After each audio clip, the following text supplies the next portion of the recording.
All right, I don't know about you guys, but when I go camping, when I go on vacation, I don't want to be woken up. I want to sleep in. And sometimes the worst thing about being woken up is the sun. So you get this sunshade, which is designed for your Lippert windows. So picture this. The door window is going to let not only a lot of light in, but anybody that comes up and knocking, they can see right into your RV. Well, this is an accordion style sunshade, right?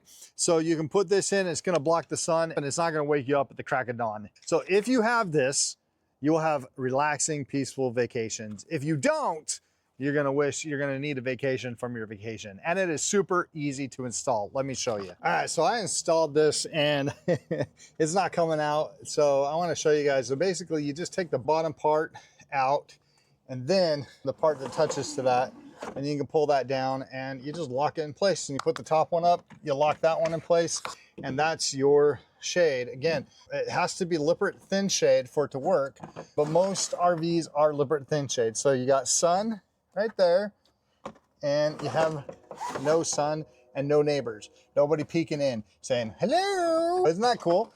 So I got one of these to make sure that I can keep my vacation. And if you want to keep your vacation, then you should get one too.